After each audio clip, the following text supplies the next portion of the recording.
Welcome to part two of our five-part series on great monuments with our favorite professor, Dan Green from Redmond University.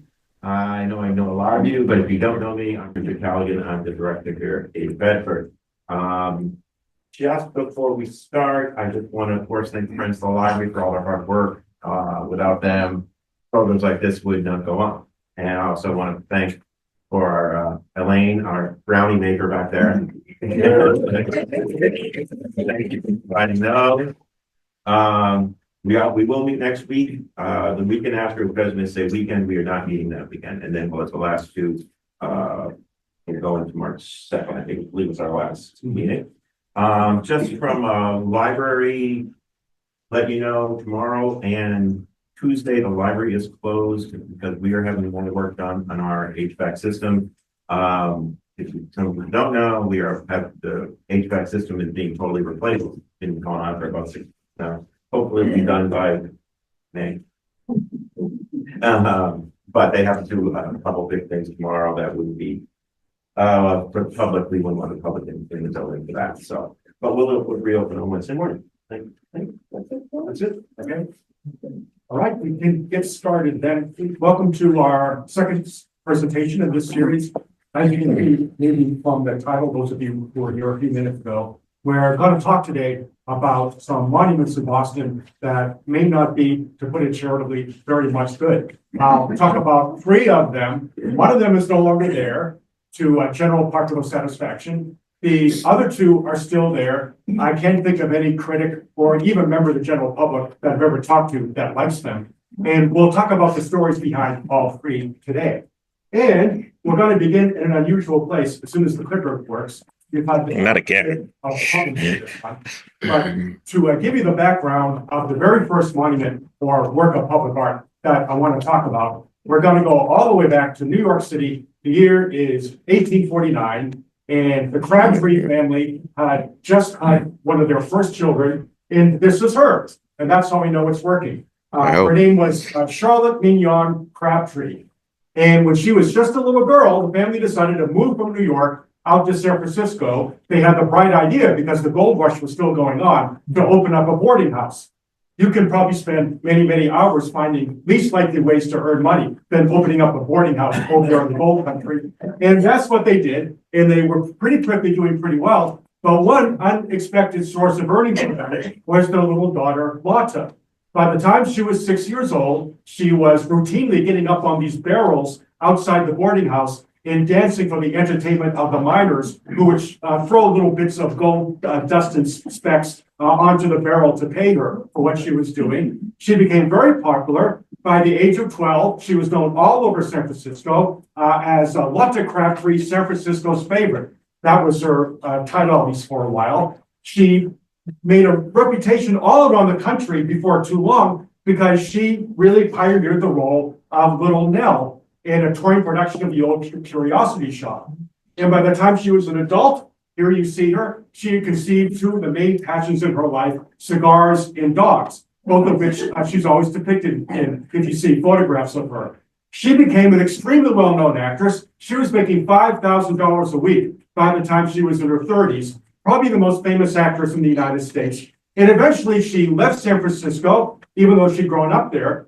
But before she left, she decided to fund the creation of a fountain for animals to drink from in San Francisco, and maybe people too. I think there was a receptacle for people as well, and what became known as Lotta Crabtree's Fountain, or Lotta's Fountain. If you've been to San Francisco, you've probably seen this. It's on Market Street. It's a very cherished monument in San Francisco. One reason it's cherished is that it survived the earthquake of 1906, and it was a gathering place of people in San Francisco to meet and discuss problems after the earthquake. It was a landmark everybody knew. And to this day, on the anniversary of the earthquake in April of every year, people gather on that day at Lotta's Fountain to commemorate the victims of that terrible tragedy, all the lives and especially all the property that was lost in San Francisco. So that's an enduring monument to Lotta Crabtree. And we'll be getting back to that in just a minute. Lotta ultimately made all the money she needed to make. She had millions of dollars by the time she was in her 40s.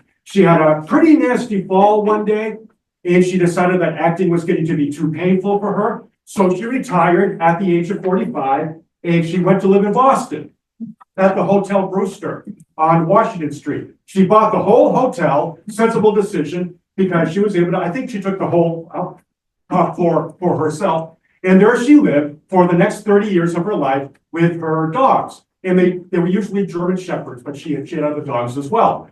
And when she retired, having lived in Boston for over 30 years by then, when she died, that is, in the early 1920s, she had $4 million in her estate, and she left it all to various good purposes. The bulk of the money actually went to UMass Amherst to be spent on graduates of UMass Amherst who go into agriculture. And to this day, if you go to UMass and you're in the agricultural field, you can apply to this fund, the Lotta Crabtree Fund, and you can get a really big chunk of money, a 10-year no-interest loan to do whatever you want to do. And her idea was that if people are encouraged to go into farming and go to college to learn up-to-date farming methods, they'll be less likely to be cruel to their animals, because that was the great cause of her life, animals. She loved animals. Some of the money went to discharged convicts to help them get back on their feet. She died in 1924, so some of the money went to World War I veterans who were having trouble adjusting to civilian life. But $300,000 of the money went to what's called, to this day, the Lotta Dumb Animals Fund, the Dumb Animals Fund. And the point of the money is to care for abandoned pets. It's to discourage vivisection at labs and veterinary schools. It's supposed to encourage animal hospitals and veterinary medicine in general. $300,000, quite a bit of money. And some of the money was earmarked by the terms of the trust to create a fountain, like Lotta's Fountain in San Francisco, for Boston, a place where pets could go during their walks, especially dogs, and have some water on a very hot day. So the trustees in the 1930s, they had to spend some money to create this fountain. It's one of the things they had to do. And they had to go and find an artist, and they chose very well. They chose Catherine Lane Weems, who you see here during the 1930s, working on her most well-known works. That's Bessie the rhinoceros. Who was Bessie's companion at Harvard? Anybody know? Victoria. Bessie and Victoria are the two beloved rhinoceri at the biological labs at Harvard University. These were some of the largest bronze sculptures made in the entire 20th century. These things are really heavy. They're monumentally, they're huge. And she labored for years on them. It took her 5 years to do these rhinoceri. And they're there to this day at the biological laboratories at Harvard University. If you haven't seen Bessie at Harvard, you've probably seen the plexiglass copy of Bessie at the Museum of School and Museum of Fine Arts, now Tufts University in the Fenway. People pass by that all the time. And one day, Catherine Lane Weems, who created Bessie and Victoria, happened to be standing outside Bessie, the plexiglass copy here, at the museum school. And one of the students went up to her and said, "Did you know a girl made that?" Yes, I did know that. So she's very well known for these, and she's also well known for dolphins of the sea at the New England Aquarium. You pass by that whenever you go to the aquarium. And I can't resist mentioning that Catherine Lane Weems, her maiden name, of course, was Lane. She was Catherine Lane. But she married a guy named Weems, who was a descendant of Parson Weems, who wrote the famous early biography of George Washington that gave us the story of the cherry tree. But the reason I kind of like to bring him up, if I can find the right place, which is not this place, is that he, rather ironically, giving Lotta Crabtree's love of animals, her husband, Carrington Weems, was a big game hunter. He kind of liked to kill animals. And he's famous for discovering a new species of desert bighorn sheep called Ova canadensis Weems. So the big takeaway from today is the bighorn sheep that he discovered, Ova canadensis Weems. She had an active career, Catherine Lane Weems did, very successful, extremely well-regarded artist. And it was natural that she should get the commission for Lotta Crabtree's fountain because it had to do with animals, of course. She loved sculpting animals. She used to say, "I much prefer animals to people because when you sculpt animals, you never have to deal with relatives." And so this is what she gave the city of Boston. This is Lotta's fountain in the Esplanade. And I think it's a wonderful piece of public art. This is a German Shepherd, of course, kind of an Art Deco German Shepherd. It's the 1930s after all. Modeled, they say, after one of Lotta Crabtree's beloved German Shepherds. This is what the fountain looks like in its bulk. And then if you go further into the fountain where the water is that the animals can drink from, you see this cat. So there's a cat where the water comes from, and there's a dog that makes up what most people see and remember about the sculpture. And I think this is a wonderful marriage of philanthropy and art. What you have here is a civic treasure that can't possibly fail to give pleasure to anybody who sees it. I defy any of you to walk by this fountain, no matter how low you might be, and not feel a little bit better. Lodge's Fountain is really, I think, one of our, if not most well-known pieces of public art, one of the most endearing pieces of public art in Boston. It fell into terrible disrepair for a long time. The trustees weren't spending money to keep it up. They kind of laid down on the job. But in 2015, there were major restoration efforts, and now it more or less looks as good as new, I'm glad to say. A testament to the generosity of Lotte Crabtree from the day of her death, 2024, 100 years ago, to today. The gift that keeps on giving. And the Dumb Animals Fund is still there. It's administered by Nunner McLennan and Fish in downtown Boston, and they give a lot of money to very good causes that help animals, including the Angel Hospital in Jamaica Plain. Now, this is an example of very fine public art, but now I want to tell you the first story about art that maybe isn't so good, and it has to do with Lotte Crabtree, which is why I just spent all this time talking about something that's actually pretty good. So if we continue down the list of slides, we come to this guy. That is Henry D. Cogswell, who grew up in Pawtucket, didn't have a whole lot of money growing up, worked in the mills for a while, but on the side, he began to study dentistry in the 1830s, at a time when he didn't need to worry about pesky board exams to become a dentist. He learned basically what to do, and just like the Crabtree family, he decided that if he really wanted to make money at this particular field, the thing to do is go to San Francisco. You can see for yourself, a dentist is going to do great in San Francisco. Look at all that gold there to put in teeth. He figured it out. So he went up to San Francisco, and he did extremely well as a dentist in San Francisco. But he didn't just make money off of that. He did the sensible thing and invested his earnings into real estate here and there, and soon became a millionaire by the time he was in his 30s. So he was as young as Lotte Crabtree was when he made his first million. His great cause was temperance. He hated drinking alcohol of any sort, and that made him rather unpopular in San Francisco. But one thing that he liked about San Francisco was Lodge's Fountain. He thought that was a nice thing. Rather than liquor, why not drink from the fountain? Why not drink water? And Cogswell had this idea that one way to discourage alcohol consumption was to have fountains everywhere where people could get good, wholesome water. And he decided to use his money when he was in his 50s to fund a series of fountains all across the United States. And he decided to call them Cogswell fountains. And he decided to depict himself in the fountain. So here's one example of that. That's in a town in Connecticut. That's actually Henry Cogswell himself. And there he is with a nice wholesome cup of water, gesturing to people to come on by the fountain and drink your fill rather than going into the saloon and having whiskey. You may see, if you think about this, what the difficulty is. There was a foundry in Connecticut perfectly willing to make all the Cogswell fountains he wanted with statues of himself. And Cogswell himself would design the fountains. And the statue is based upon his design as well. He always denied that that was him. But everybody knew that's Henry Cogswell. Cogswell said, no, that's the ideal temperance man. No, it isn't. That's Henry Cogswell. And that's why everybody hated these things. How dare he have the hubris while he was still alive to put up statues of himself all over the place just because he had the money to do it. And people didn't take kindly to it.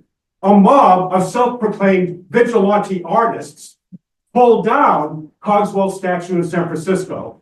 And a mob in Connecticut did the same thing to one of the fountains elsewhere in the state. That's what Henry Cogswell looked like when the mob pulled it down. They simply didn't like the idea of somebody having a statue to themselves. And I think you would admit, who can blame them? But that didn't stop Cogswell. What he decided to do was keep on putting up the fountains, but maybe not have statues of himself. That would just make people angry.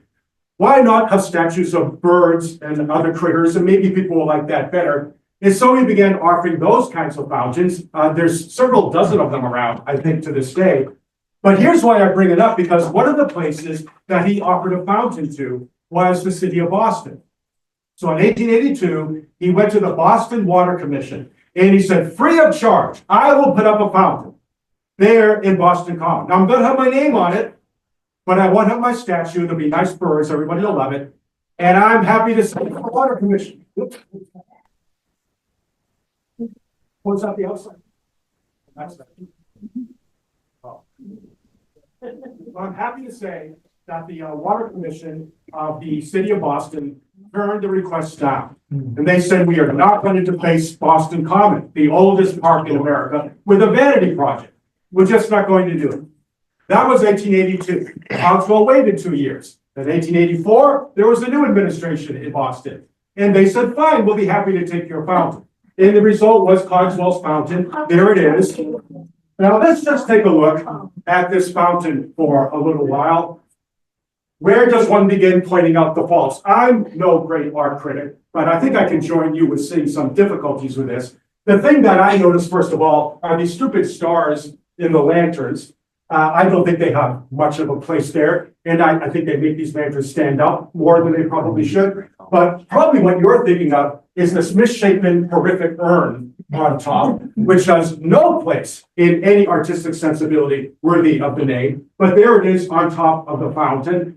And you can't see it very well, but what makes this worst of all, not just Cogswell's name there, but what makes it worst of all is this horrendously misshapen sea serpent here, which is where the water comes out. You can't tell how bad it is. That's why I have a close-up of an existing Cogswell fountain, so you can see for yourself. And there it is. So nobody liked that sea serpent. And in fact, a Boston City guidebook actually called this astonishingly ugly. Quote, astonishingly ugly, which it is.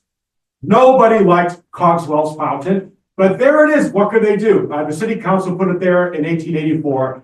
Years went by, 9 years. People would pass it by, avoiding it. People would evince their detestation in all sorts of ways. Nevertheless, it stayed around until Boston got, for the very first time in 1892, a Boston Art Commission. The reason Boston has an art commission is that fish. Boston wanted to make sure from now on, when there's any public art presented to the city of Boston, that people with some artistic taste have the means to reject it if they want to. We were one of the very first cities to have an art commission, and Henry Cogswell deserves to be remembered because wherever he put his fountain, eventually they got an art commission in any major city. And Boston was no exception. Beginning in 1892, the Boston Art Commission to this day has got to pass on any work of art and decide if it's worthy of being in public space in the city of Boston. Luckily, the Boston Art Commission and associated good citizens in Boston finally put their foot down and demanded the removal of Cogswell's fountain. It used to be close by where the Boylston Tea Stop is. No longer. They took it away. I think they were going to put it at the New Hope Cemetery, but I don't think it's there. I think it's probably completely destroyed, buried. Actually, one Cogswell fountain was hated so much that the people who tore it down buried it at a place where they knew there was going to be a public sidewalk. So the sidewalk went over it, so it can never be dug up again. It's beneath the sidewalk.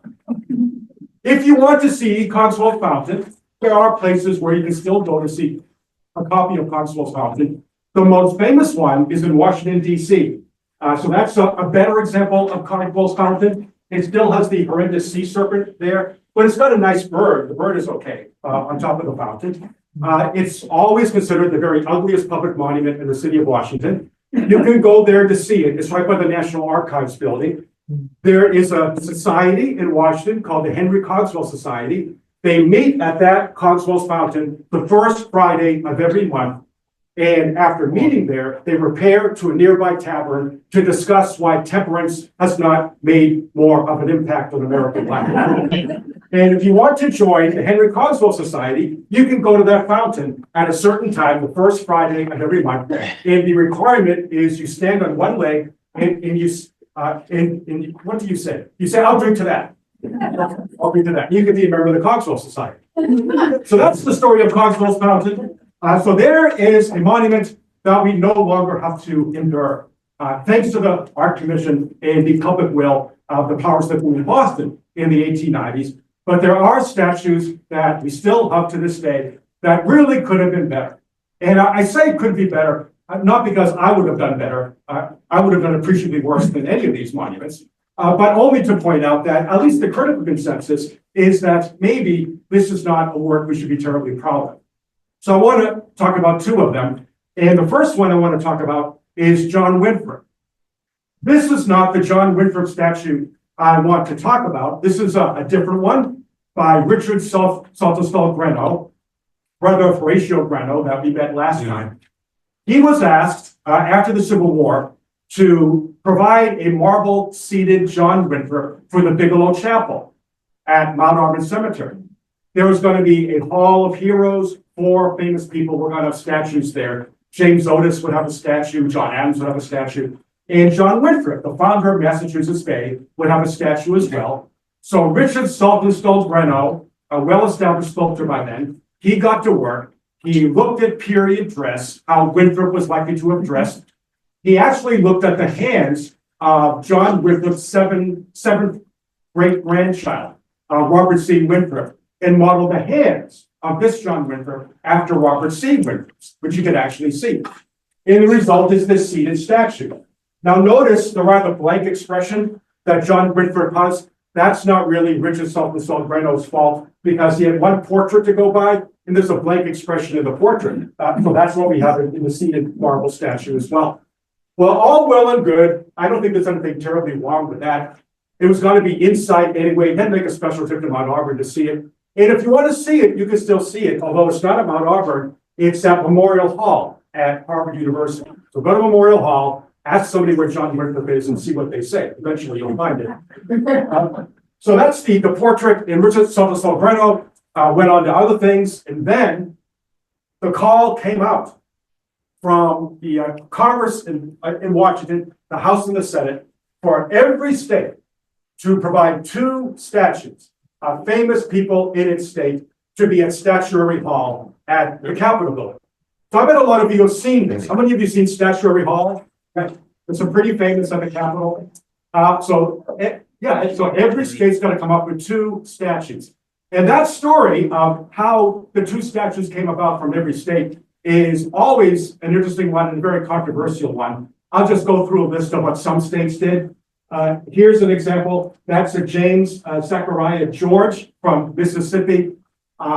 It may be, I'm just going on a limb, that few people have heard of him today, but he was a slaveholder, colonel in the Confederate Army, big supporter of Jim Crow. But there he is still there at the Capitol building in Washington, as is the other Mississippi guy, Jefferson Davis. He's still there to this day in the Capitol building at Washington. And not just Jefferson Davis, the president of the Confederacy, Georgia, still has Alexander Stephens, the vice president of the Confederacy.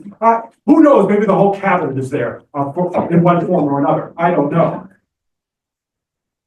I like this one. This is Ephraim McDowell. It looks like he's doing the same thing you're doing. Who am I? This statue. He's actually a pretty well-known doctor. I think he deserves more credit than he gets. He removed gallstones that were plaguing James Knoxville when he was president. So I think it's nice that he has a statue. But this is my favorite. This is Sarah Winnemucca. This is a contribution of Nevada. And she was the first Native American woman to have a novel published in the United States. Very lovely statue, I think, in the Capitol building. You might have seen that one. And then there's John Winthrop. So Massachusetts chose 2 good people to have statues out of, Samuel Adams and John Winthrop, a revolutionary hero and a hero from the original Puritan colony. It made all the sense in the world, and that choice has stood the test of time. So here is what Richard Saltonstall Greenough did. He gave Massachusetts and the Capitol building a standing version of his seated John Winthrop. It's marble. He had already done a Winthrop. He had an actual choice to do another one. And this is what you can see to this day in Washington, D.C. Marble, not so bad. I think it bears contemplation, at least in a marble form. The problem was that this was about the same time, the 1870s, that Boston was getting ready to celebrate its 250th anniversary as a city. And Boston decided right before 1880 that it needed a bronze statue of John Winthrop. And who better to do a bronze statue of John Winthrop than the man who already done a marble statue? In fact, two marble statues of John Winthrop, Richard Saltonstall Greno. They could save money that way, after all. The sculpting had already been done. Now we just need a bronze version of it. So they went to Greno and they told him, give us a bronze John Winthrop in time for 1880. And that's what he did, and this is the result. So now you can see maybe more closely the Greno John Winthrop. And what I propose to do now is let you know at least what I think is wrong with this statue. Now, the first thing to keep in mind is that Greno is depicting John Winthrop as he steps ashore from a ship onto the Charlestown shore shortly before he led the Puritans on to the Shama Peninsula, which became Boston. So he's stepping off a ship. He's walking right down an impromptu gangplank from a ship. So my question to you is, have you ever actually been on a ship? When you're walking down a gangplank, would you be carrying things in both of your hands at the same time? And not just that, look what he's carrying. He's got the Bible in his left hand. And most crucially, he's got the Massachusetts Charter in his right hand. The entire legal basis of Massachusetts Bay was the 1629 Charter from Charles I. That charter spelled out all the rights and responsibilities of the Massachusetts Bay Company. Without that charter, Winthrop had no legal right to be governor. The charter governed everything. And here he is over saltwater, down a gangplank, holding the charter in the Bible, even though everybody tells you whenever you're on any kind of a ship and you step off a ship, it's one hand for the ship and another hand for yourself. You need something to hang on to. What if the charter had gone into the Charles River? Would have been a catastrophe. But not only does John Winthrop not seem to understand this, he's also looking up. Wouldn't you want to look where you're going as you leave the ship and enter shoreline? But he's not doing any of that here. None of this statue makes any sense to me. And the other thing I don't like about this, maybe you've already seen this for yourself, is that because the portrait of John Winthrop had a ruffed collar, the most absurd fashion choice in the history of Western Europe, so John Winthrop has a rough collar here, but you wouldn't wear that on a ship. You would wear that to a dinner party. You would wear that perhaps to a formal occasion where maybe somebody's getting married, but you wouldn't wear it on a ship coming from Salem to Charlestown. It makes no sense. They get so dirty so easily. So none of this to me adds up to a very persuasive sculpture for all these reasons. And the other thing I don't like about it, there's a certain heaviness about it. You probably noticed that for yourself. It doesn't really arrest the eye. Also, this Johnny Cash is looking down. He's sensible. He's looking where he's going. And that's at the Capitol now too. Arkansas took away one of his racist statues and put up Johnny Cash. So I think I've given you enough reason to know why I don't think this succeeds very well as a statue. But one thing I think that's useful to do is compare it to one of Richard Saltonstall Greno's fine works. So here's a heavy, ponderous, maybe a little bit nonsensical John Winthrop. And then over here, we have Benjamin Franklin. Look how graceful this is. There's a lightness about this. You engage with the statue. Like I told you last time, tourists like to take pictures of this on School Street. Something about this, it's not just deeply connected to Boston because he was born in Boston. It's also something I think that satisfies us as a work of art.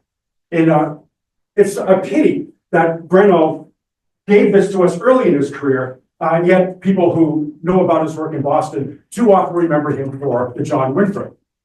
But the story gets worse. Where was John Winthrop going to go? Now they have the statue where he's risking the very health and future of Massachusetts Bay by holding the charter in his right hand as he leaves the ship.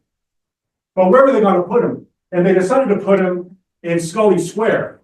So for over 20 years, John Winthrop stood on this pedestal in the midst of traffic in Scully Square, watching people stumble out of burlesque shows, watching drunken sailors go from bar to bar, which was not the sort of thing he particularly stood for when he was governor of Massachusetts Bay. nobody could really approach it to see or give it any careful inspection. They risked being hit by a trolley of some sort. And then finally, the Commonwealth decided to build the blue line. And when they built the blue line, there had to be a station at Scully Square. And that meant the statue had to go. And the workmen just dug up the pedestal, dug up the statue, and they kind of threw it in a rubbish heap at Haymarket. So the ultimate indignity for this poor statue, surrounded by trash for months and months in the Haymarket, while people decided what to do with it. So what was going to happen to the John Winthrop statue? Now it's the 19 teens. They've got to figure this out. Actually, the 19 lots. Where is it going to go? The Public Art Commission, they put their feet down. It's not going on the common. We don't want that thing on the common. The other possibility was the Old South Meeting House, because that was close by John Winthrop's house. That could have made some sense, but there wasn't any room on the sidewalk on Washington Street, so it couldn't go there. At almost the last minute, the pastor at the first church in Boston, John Winthrop's church from 1630, decided that it should go at the first church, then at Marlborough Street. His name was James Eales. And Eales was very enthusiastic about having this statue. The problem was that the statue was funded by the Phillips Fund, created in 1863. And under the Phillips Fund, which is still there, run by the Art Commission, under the Phillips Fund, anything funded by the fund can only go in public space, can only be in public property. And the church, of course, was private property. So do we have any lawyers out there? How will you solve this dilemma? The church wants the statue, but it can only go on public property. Here's the land. Deed like a few square feet of land in the city, and that's what they did. So that's why the statue was put right there. You can sort of see it. There's the pedestal, and there's the statue right on Marlborough Street by the first church. And that should have been the end of the indignities of the statue, but it wasn't. March 29th, 1968, there was a terrible fire at the first church on Marlborough Street. The beautiful carvings of John Cotton by Bela Pratt were destroyed in that fire. Lovely stained glass windows were destroyed, and the statue was almost destroyed as well. There's John Winthrop, toppled from his pedestal. His head came off. His head was stolen by somebody that night. The police were able to recover it after a few months, however. So here we are in 1968. The statue seems to be no more, but the first church paid to have it restored. And so they eventually put it back, and by the 1970s, it was back on Marlborough Street, where it remains to this day. I would argue, though, that Boston can do better. I think we need another statue of John Winthrop. He was a very consequential person. Maybe he could go in a very paramount place in our city. Every city should have a really good, admirable statue of its founder, and other cities do. The most famous one is Romulus and Remus, of course, suckling from the wolf, and that is one of the most enduring works of antiquity from ancient Rome. The founders of Rome have a monument. That's James Oglethorpe by Daniel Chester French in Savannah. They have a monument, and they were so proud of it that Georgia and Auburn played a special football game in Savannah on the day that was dedicated. There is Brigham Young in Salt Lake City. Look how imposing that is by the great Cyrus Stalin, Arlington's own Cyrus Stalin, who gave us the Paul Revere statue. And there is Brigham Young. You can't mistake that. What a wonderful monument. And then there's Bienville, maybe not such a wonderful monument, but you can't escape it. All you got to do is go to Cafe du Monde in New Orleans. You run right into it, right on Decatur Street. So all of these cities have statues to their founders, monuments that tourists know about and they want to go see. And I think we need to have that here. Winthrop is not a statue anybody makes a special point of seeing. Is out of the way on the least traveled street in the Back Bay, Marlborough Street. So we need to rethink John Winthrop. Option number two, if Boston doesn't get a better John Winthrop or someplace in the city, we will take him in Somerville because he had a farm in Somerville on the Mystic River. We would love to have him. Let's put him on the Mystic at Assembly Square. But that assumes that Boston doesn't do anything themselves. So we can see. So that's one statue that, and I'm sorry about the creaking. That's one statue that to me maybe could be better. And I want to now go to a second example in the time remaining. Oh, that's William Penn. That statue really works. Alexander Calder. Everybody in Philadelphia likes the William Penn statue on top of City Hall. You can see it all around Philadelphia. It's a great civic landmark. And I think that's what we need with Winthrop, if possible. Now, the next story, the last story for today, has to do again with George Washington. Back, I think in 1910, if I'm not mistaken, Americans living in Buenos Aires, Argentina, decided to give a statue of George Washington to the people of Buenos Aires. And this is it. It's still there, has been there ever since in Palermo Park in Buenos Aires. People liked it, people appreciated it. So there was a big public meeting in Buenos Aires. And the topic of the meeting is, what kind of a statue should we give to America? They gave us George Washington. What should we give to them? They began to raise money. They actually raised a good bit of money pretty quickly at this meeting. Who would go to America? Who would have the kind of stature to rank with George Washington that Argentina could give to the United States? And they finally settled on one person, and that's the man. Who is he? Now, if you're shaking your heads now, you were doing exactly the same thing that people in the Back Bay were doing in 1973 when this statue finally got there. That is Domingo Sarmiento. Oh, yeah. And he was a great man. I just want to tell you a little bit about Domingo Sarmiento. He was born, as all Argentinians knew, in 1811. He grew up, his favorite book, guess what? The autobiography of Benjamin Franklin. And that's how he knew about Boston by the time he could read. He was a believer in liberty. He was unfortunate to grow up under a dictator, Rosas. His name means red, of course. So for a long time, if you walked the streets of Buenos Aires and you didn't have a red ribbon to signify your support for Rosas, the dictator, you literally risked a whipping, a public whipping. And Sarmiento was whipped as a young man in Argentina. He decided to leave to escape persecution while he could. He went to Chile and he began prospering in Chile. And that's where his life changed, because when he was still in his early 30s, Chile sent him around the world to study educational systems and learn what kind of a system might be good for South America. So he went to Central Europe, he went to France, he went to England. Nothing much impressed him. And then, guess where he went first in North America? The place he'd always dreamt of. He wanted to go to Boston. And he went to Boston. And it was love at first sight. This is what he said about Boston. He got there in the 1840s. In Boston, the public schools are like temples. He also liked our religion, Unitarianism, a triumph of tolerance, a triumph of serious moral philosophy, he said. He bragged about the fact that there were 45 newspapers in Massachusetts, an extensive network of roads, railroads, canals, charitable societies of all sorts. And he thought that the reason people wanted to invest and knew the importance of all this was they had gone to school. Education was the heart of all of it for him. But the most important thing about Boston for Domingo Sarmiento was the pioneer of free public education all across the country, the great Horace Mann, who was still alive, living in West Newton. And Sarmiento went to Horace Mann's house almost like he was visiting a holy shrine. And they spent 2 days together talking about education. He wrote home to his friends in Chile, "This is Massachusetts, 3,475 public schools in Massachusetts. There are more teachers in Massachusetts," he said, "than soldiers in the Chilean army." Oh, And that's the way it should be, he said.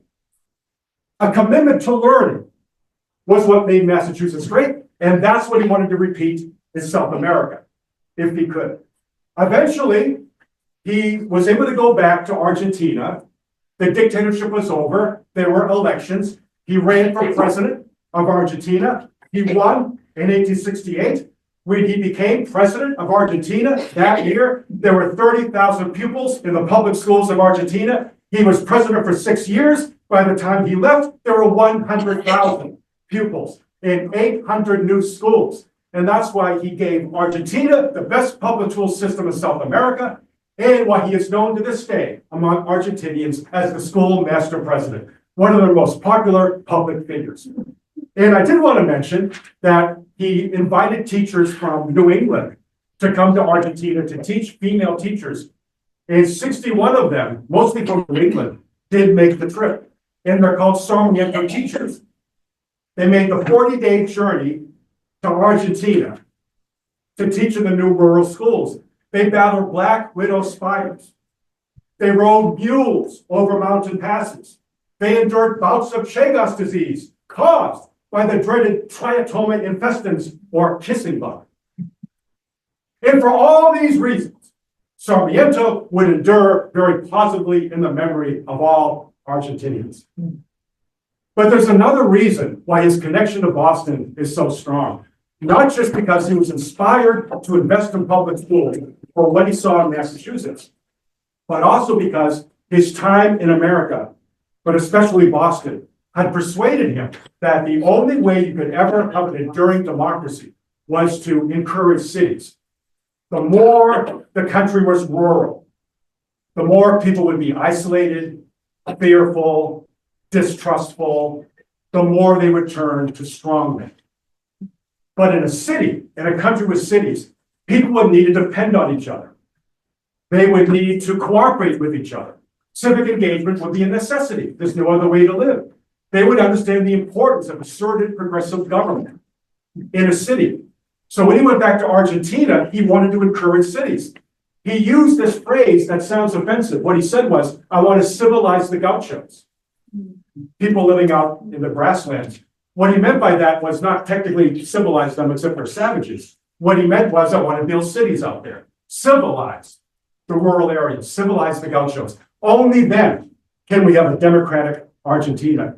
And he encouraged immigration, and he's the reason so many Italians came to Argentina. So that today, 3/4 of everybody in Argentina has some Italian ancestry. And we owe to him not just that, but also one of the great cross-pollination wonders of human life, that is the tango. That combination of African, Spanish, and Italian tradition, a dance like no other. And also a language in Buenos Aires, Lunfardo, a mixture of Spanish and Italian. All these things happened because of Domingo Sarmiento. And so, he was a pretty important guy. And so Argentina decided Boston, which is where he was inspired the most, needed a Sarmiento statue. And in 1913, they sent word to the Boston city government, we're going to give you a Sarmiento statue. Would you like to have one? And Honey Fitzgerald, the mayor, didn't know who Sarmiento was, but he said, fine, we'd love to have a Sarmiento statue. The Public Art Commission wasn't so sure this was a good idea. Where's this thing going to go? Honey Fitz wanted it in Copley Square, and they didn't want Copley Square messed with. We're not going to go. They wanted to put it out of the way. But it was going to go somewhere. Simmons College was one thing they thought might be a good place for it. But it was going to go somewhere. So they did need a solicit design. So what would a Sarmiento statue look like? What would a Sarmiento monument look like? And they gave the original invitation to come up with a model, a design, to one of Boston's greatest artists, Bela Pratt. He's famous for art and science at the Boston Public Library, so everybody's seen Bela Pratt's work around Boston. And he was available. They asked him to come up with a design, and I love the design that Bela Pratt came up with in about the time of World War I. So this is the idea. Look at that.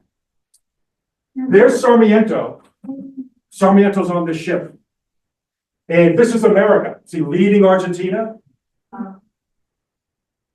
Sarmiento was famous for saying, Seamos como Estados Unidos.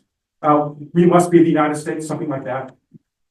So here's America leading Argentina, and those figures in the boat, I actually wrote down what they are.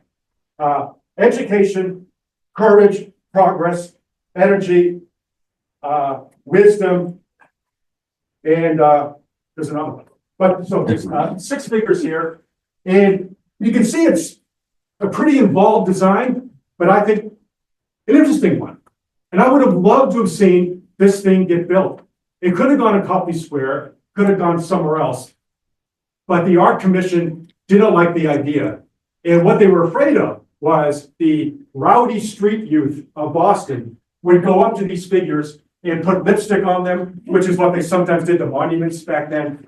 So do we want this temptation to young kids in Boston, not just one statue, but there's a total of 8 here? Maybe that would be going too far. And so they dragged their feet. They didn't accept the design. And then World War I happened. We get into the 1920s, and everything stalled. The money was there for the statue. The money had been raised. I began to gather interest. But 50 years went by, and nothing was done about a Sarmiento statue until 1970, when all of a sudden, somebody in Argentina, somebody in authority, remembered this. And they told somebody in Argentina, you get to work and produce a Sarmiento statue. The people they told to get to work were students at the Argentinian School of Fine Arts, directed by their teacher, a woman named Yvette Campagnon. And so I haven't put together the story completely, but it almost looks like a student assignment. They got together to produce a Domingo Sarmiento monument for Boston. And when they were done, they wrote Kevin White, the mayor. And they said, we're going to send a statue. We finally have a statue for you. We're going to send it. Kevin White's first reaction was, who is Domingo Sarmiento? But the money was there. The money, it was paid for. It was all ready to go. So they put it in a big crate. They sent it to Boston. Now Kevin White had to figure out where it was going to go. He collaborated with the Art Commission. And they finally decided that the place for it wouldn't be the public garden, which is one of the suggestions, but rather the Commonwealth Avenue Mall. And so this is the statue I now want to show to you, which has been roundly criticized by most people who look at it, whether they have a degree or not. And here it is. That's the statue. Oh, look at the reaction you're having. So it's a panel of art critics here in Bedford. None of you like this. So first of all, you can tell for yourself it's modeled in a very vague way. Does it remind you of something as particular? Penguin. A penguin, you said? Penguin, maybe, an oversized penguin. What it always makes me think of is maybe a monument to a low-level Romanian apparatchik during the 1970s, something like that. In fact, it kind of looks like a typical Karl Marx statue that you would see in Eastern Europe for a while. So that's the way it looks in a broader view. That's, of course, Sarmiento. The pedestal was actually designed by Eduardo Catalano, a well-known architect around Boston who did some buildings at MIT. So that the pedestal might be kind of interesting to art historians. But the statue itself, unfortunately, bears little interest. This is a close-up view of Fort Sarmiento. And people were asked what they thought of it. One Boston City Council member said, it looks like the Incredible Hulk trying to escape from his clothing. Maybe an unkind thing to say, but not terribly inaccurate. So hardly anybody liked this statue when it was put up. But there it is to this day, ever since 1973.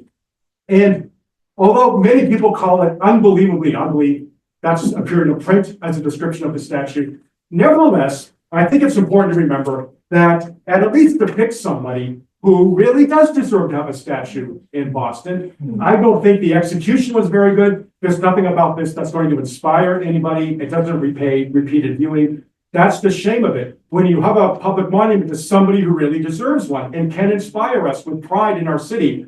Think of how Sarmiento was inspired by us. Think of everything he did because of the example of Boston. It's good to have something that lifts up our hearts. And this one unfortunately fails to do that. I suspect it was a kind of a rush job in Argentina when they decided the money is there, we just have to spend it. And this is what happened. And I think it's rather a pity. I did want to mention that Sarmiento, among many other things, deserves to be remembered because his idea that democracy proceeds from urbanization is because of him, because of Sarmiento, known to sociologists as the Boston hypothesis.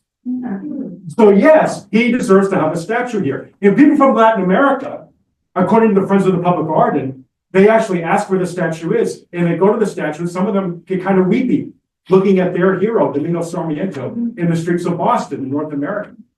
So in a way, it works on that level if you're from Argentina. But if you're from Boston, this gives very little idea of how important he was and what a great man he was. So those are 3 examples of statues that maybe don't work particularly well. The story has a happy ending with Cogswell's Fountain. It could have a happier ending with Winthrop. I think there are still things to be done with memorializing him. As far as Sarmiento goes, however, I don't think we're going to get another Sarmiento statue. So what we need to do is learn to love this. And for the reason, or one reason, that I'm writing this book is that I think if people knew the story behind him and knew who he was and everything he endured in his life and how deeply moving he found it to be in Boston, maybe they would come to love Sarmiento, bad modeling and forbidding exterior and all.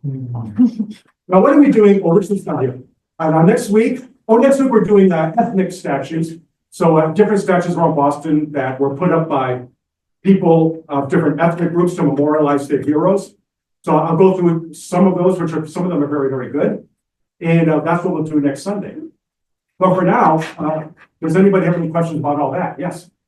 Is there any information at the statue? Yeah. So that people can know what it is when they go look on it? You look at the base of the statue, it says President of Argentina. It does say something about public education, but it doesn't tell anything like the story. And I can't even remember if it mentions Horace Mann, who was a big part of the story, of course.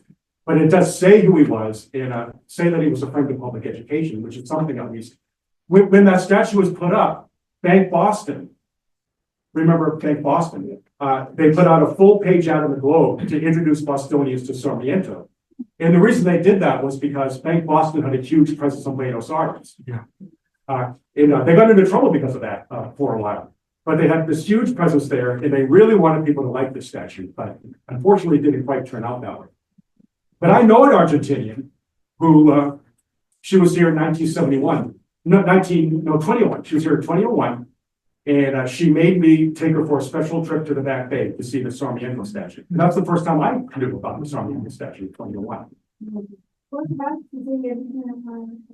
Where is he? Yeah. I think he's Fairfield Street. I think so. He's kind of far down the mall. Yeah.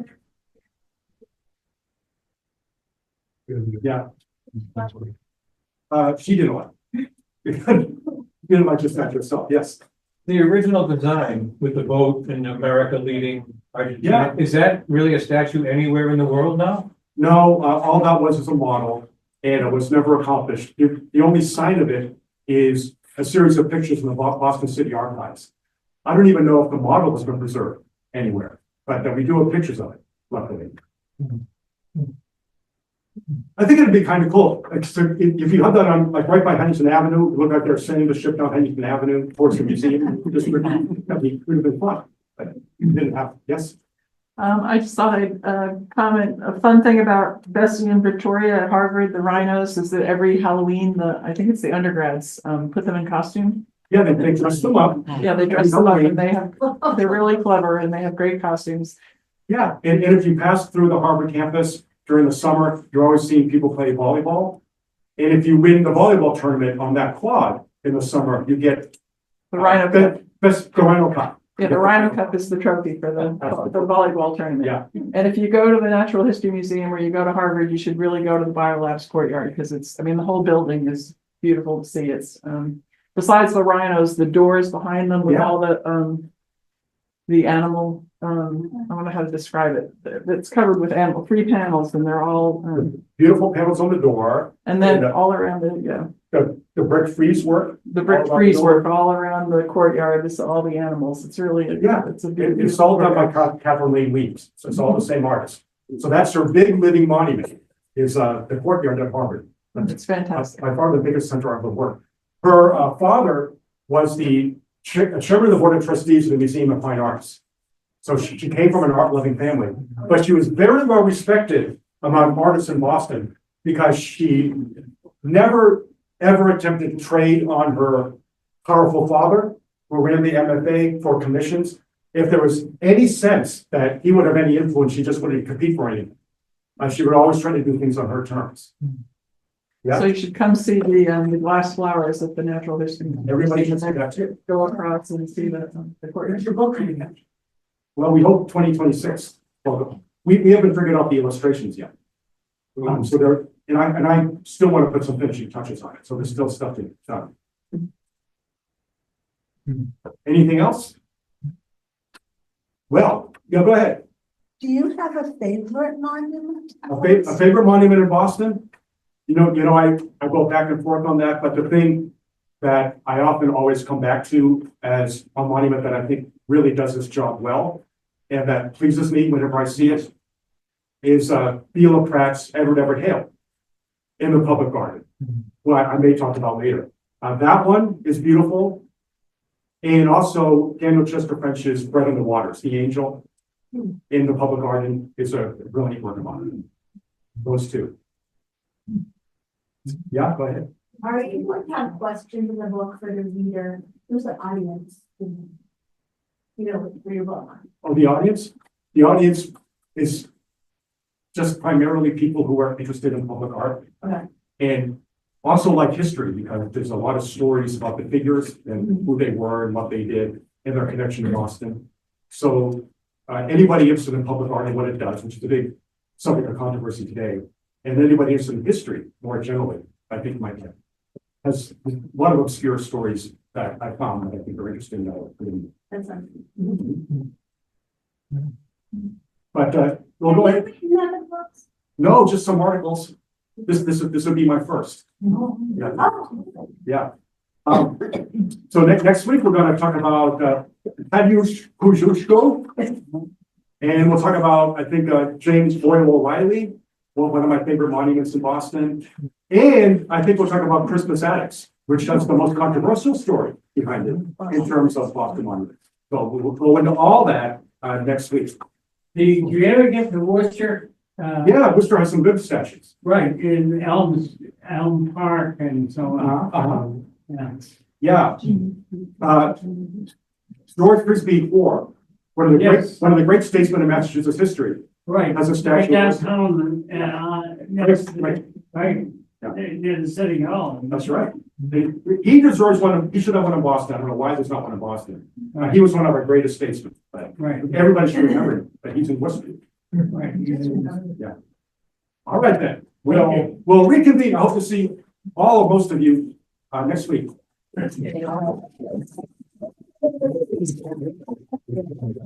Yeah.